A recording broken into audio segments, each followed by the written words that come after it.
Hello students, welcome to this particular lecture.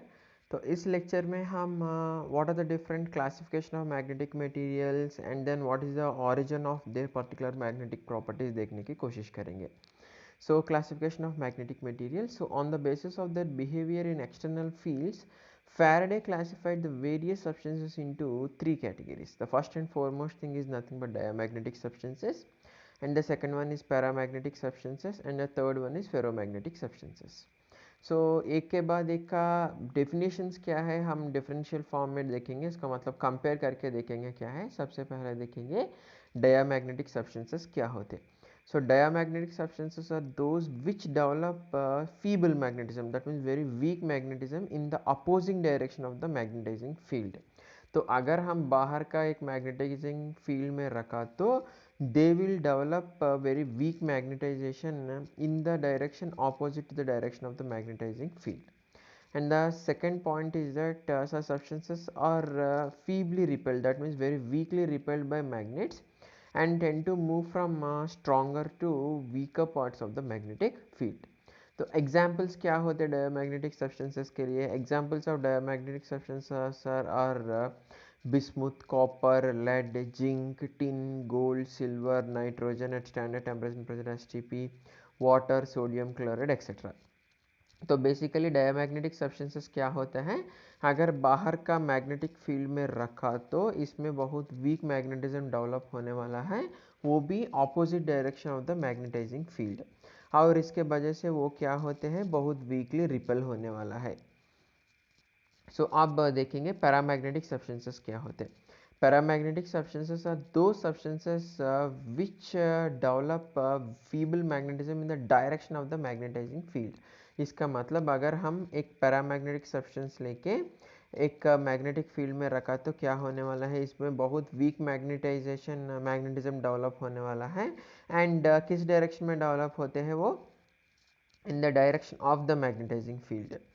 Next, इस substances में क्या होने वाला है, so these are very weakly attracted by the magnets, and weakly attract होने के वजह से किधर मूव होते हैं, weaker parts of the magnetic part से स्ट्रॉन्गर पार्ट्स तक जाने वाला है। तो एग्जाम्पल्स क्या है, what are the examples of paramagnetic substances, we have manganese, aluminium, chromium, platinum, sodium, and copper chloride, oxygen etc. are the examples of paramagnetic substances. Now we'll see what are ferromagnetic substances. Ferromagnetic substances are those which develop strong magnetism in the direction of the magnetizing field. इसका मतलब एक ferromagnetic substance लेके हम magnetic field में रखा तो क्या होने वाला है, एक strong magnetism डेवलप होते हैं, वो भी in the direction of the magnetizing field. इसमें क्या होते हैं, सब substances are strongly attracted by magnets and tend to move from weaker to stronger parts of the magnetizing field. तो examples of ferromagnetic substances क्या है, iron, cobalt, nickel, gadolinium and alloys like alnico are the examples of ferromagnetic substances, and alnico is an alloy of aluminum, nickel and copper. सो देखेंगे अब origin of diamonds का मतलब जो three substances हमने देखा, so those are nothing but इधर diamagnetic substances, paramagnetic substances and ferromagnetic substances, सबका origin किधर से आ रहे हैं, why those metals are behaving in such way, हम देखने की कोशिश करेंगे। सो सबसे पहले will try to learn about origin of diamagnetism. So in what is और द ऑरिजिन ऑफ डायमैग्नेटिज्म, जैसे आप डायग्राम में देख सकते हैं, in atoms of some materials like bismuth, copper, lead, zinc, tin, gold, silicon, क्या होते हैं, the magnetic moments due to electrons cancel होते, क्यों होते, in such atoms electrons occurs in pairs with one of them revolving clockwise and the other anti-clockwise around the nucleus। जैसे आप देख सकते हैं ऑलवेज इलेक्ट्रॉन्स कैसे होने वाला है, पेयर्स में होते हैं, इसमें एक का क्लॉकवाइज जा रहा है तो एक एंटी क्लॉकवाइज में जाते हैं। इसके वजह से क्या होते हैं, नेट मैग्नेटिक मोमेंट क्या होते हैं, एटम का जीरो हो जाते हैं। सो हम जैसे एक एटम लेके मैग्नेटिक फील्ड में रखा तो क्या होते हैं, तो ऐसा इसमें हम दोनों ए एटम के दो इलेक्ट्रॉन्स कंसिडर कर रहे हैं हम, सो दोनों को हम क्या कर रहे हैं, मैग्नेटिक फील्ड में रख रहे हैं हम। तो इसके वजह से क्या होता है, एक इलेक्ट्रॉन का मैग्नेटिक एक इलेक्ट्रॉन का स्पीड क्या होते हैं, ज़्यादा होते, और एक इलेक्ट्रॉन का स्पीड क्या होने वाला है, कम होने वाला है. So the speed of the revolution of one electron increases and that of other will be decreasing. The magnetic moment of this particular क्या होने वाला है, इसका स्पीड इंक्रीज होने के वजह से इसका मैग्नेटिक मोमेंट भी इंक्रीज होते, और इसका स्पीड डिक्रीज होने के वजह से इसका मैग्नेटिक मोमेंट क्या होते, कम होते. सो दोनों में क्या हो रहा है इधर, तो जितना बी है इसके वजह से इधर मैग्नेटिक मोमेंट कम हो रहा है, इधर डिक्रीज हो रहा है. सो दोनों अपोजिट डायरेक्शन में है इधर. तो क्या होने वाला है, सो दोनों का मैग्नेटिक मोमेंट इधर क्या हो रहा है, कम हो रहा है. सो इधर का डिक्रीज हो रहा है और इधर का इंक्रीज हो रहा है. सो ये ऑपोजिट डायरेक्शंस में है. So sufficient magnetic moment is induced in diamagnetic sample, but it is in the opposite direction of B bar. So इधर आप ऑब्जर्व किया तो इंड्यूस हो रहा है, but it is in the opposite direction of B bar. So this particular sample क्या होते, this will be moving from stronger to weaker parts of the field. तो क्या होते, so this by diamagnetic substances is rippled by the magnet. Now we'll see the origin of the paramagnetism. So let's see here. So Langevin एक scientist है, उन्होंने एक theory दिया इसके बारे में. तो according to the Langevin, the atoms और molecules of paramagnetic material possess a permanent magnetic moment either due to the presence of some unpaired electron or due to non-cancellation of the spins of two electrons because of some special reason. Still unknown, ये सब theories है. So in the absence of an external magnetic field, the atom dipoles are randomly oriented, जैसा आप देख सकते हो इधर. And ये रैंडम मोशन के वजह से इसका कुछ नेट मैग्नेटाइजेशन नहीं होते हैं. But when a strong enough field B naught bar is applied and the temperature is low enough, temperature का इंपॉर्टेंस क्या है वो आगे देखेंगे हम. तो क्या होते इधर, so sub magnetic moments will be aligning in one direction and this will be producing a small magnetic moment, and इसके वजह से the material tend to move from weak field region से strong field region. So this particular phenomena को हम क्या बोलते हैं, paramagnetism बोलते हैं. सो एट इस इधर दो पॉसिबिलिटीज़ हैं, at very high magnetic fields और at low temperatures. So the magnetization approach to its maximum value when all the atomic dipoles moments get aligned. So this particular maximum value को हम saturation magnetism बोलते हैं. तो इधर हम low temperature का बात क्यों कर रहे हैं, सो जब भी हम टेम्परेचर इंक्रीज करते हैं मॉलिक्यूल्स को एनर्जी मिलते हैं, मॉलिक्यूल्स को एनर्जी के मिलने के वजह से दे विल स्टार्ट मूविंग. तो ये मोशन के वजह से क्या होते हैं, ये नेट मैग्नेटिक मूवमेंट डिस्टर्ब होते हैं. एक इम्पॉर्टेंट बात ये है कि पैरामैग्नेटिक सब्सटेंसेस में क्या होते हैं, बहुत वीक मैग्नेटाइजेशन डेवलप होने वाला है उधर. सो इस टेम्परेचर डिपेंडेंस के बारे में एक लॉ है हमारे पास, that is nothing but Curie's law.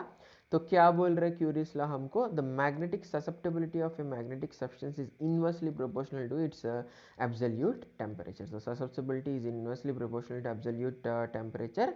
तो directly proportionality, that means you can write this as susceptibility is directly proportional to C by T, or it can also be written as susceptibility equal to C by T. So C is nothing but Curie constant and T is nothing but absolute temperature. तो ऐसा क्यों हो रहा है, जैसा हमने already discuss किया. सो जब भी हम टेम्परेचर को इंक्रीज करते हैं ऑब्वियसली क्या होते हैं इधर, ससेप्टेबिलिटी कम होते क्योंकि टेम्परेचर इंक्रीज होने के वजह से molecular motion will be increasing.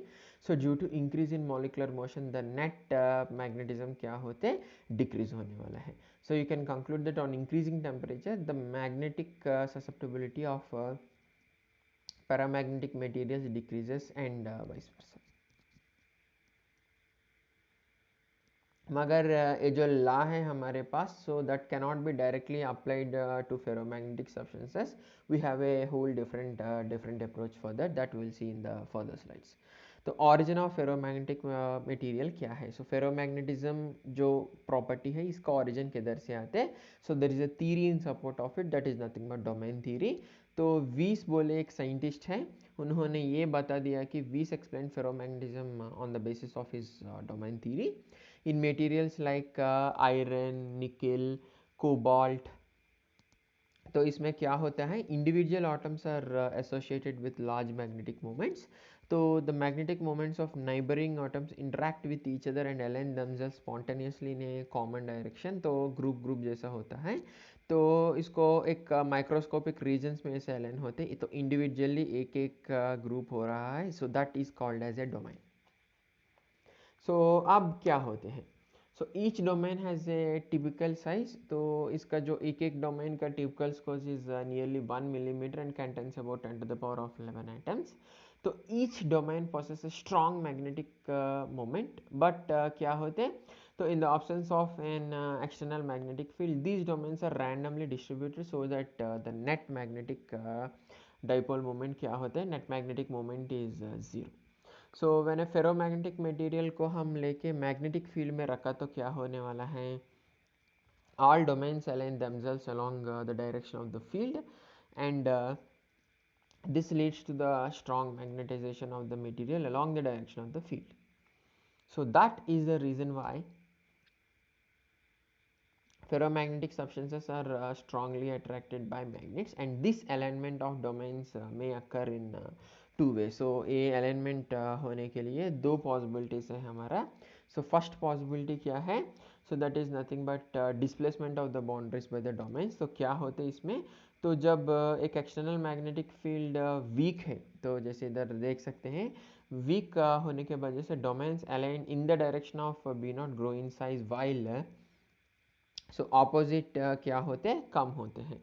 तो opposite will be in the direction will be growing in the size, while opposite direction decreases in size. इधर आप देख सकते हो.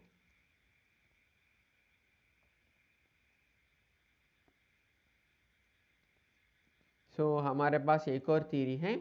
सो that is nothing but magnetization by rotation of domains. तो इसमें क्या होने वाला है, so इसमें when external magnetic field is strong, the domains rotate till their magnetic moments all aligned in the direction of B naught. So now we'll discuss about modified Curie's law for ferromagnetic substances. जैसे हमने देखा directly जो Curie's law हमने देखा, so that cannot be directly applied for ferromagnetic substances. एक modified law है हमारे पास. तो क्या होते हैं exactly इसमें, तो when A ferromagnetic sample is heated, इसका मैग्नेटाइजेशन डिक्रीज होते. क्यों होते हैं, तो हीट मतलब टेम्परेचर के वजह से क्या हो रहा है, so there is an increase in randomization of its domains at a sufficiently high temperature. The domain structure disintegrates and the ferromagnetic substance क्या होते, paramagnetic हो जाते. So the temperature at which the ferromagnetic substance becomes paramagnetic is nothing but Curie temperature. तो अब देखेंगे Curie temperature का exact definition क्या है.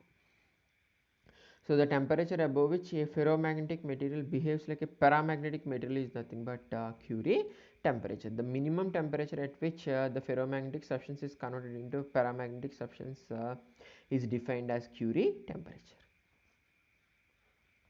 Here we have Curie temperature for different substances. Say for example copper के लिए तो that is 1120 degrees Celsius. So at this temperature ferromagnetic substances क्या होते हैं, suddenly ferromagnetism vanish होता है.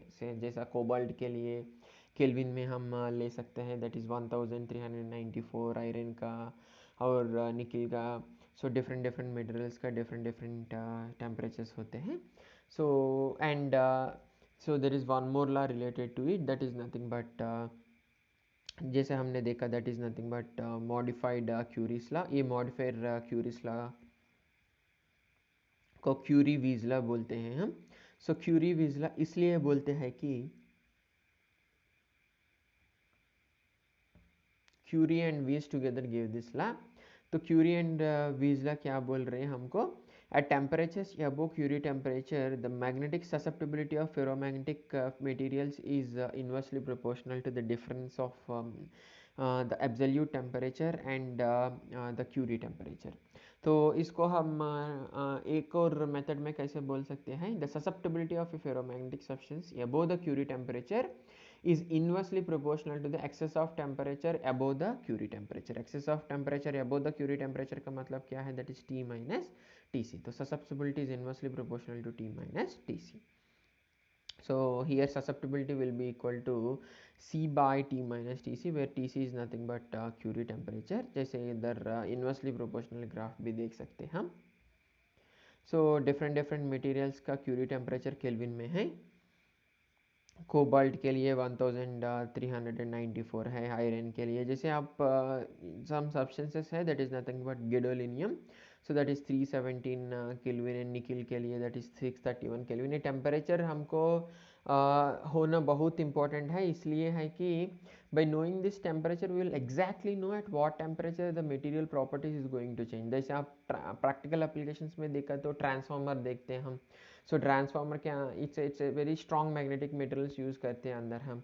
तो जब हम ऐसा यूज़ करते हैं हमको पता चलना है at what temperature the properties is going to change. Accordingly हम इसका प्रॉपर्टीज कैसा, इसका वो कैसे बिहेव करते हैं हम प्रेडिक्ट कर सकते हैं. So this is about origin of different types of magnetic materials and how they are going to behave. So next class में हम what are the different properties of paramagnetic materials, diamagnetic materials and ferromagnetic materials हम देखने की कोशिश करेंगे. Thank you very much. Stay home and stay safe.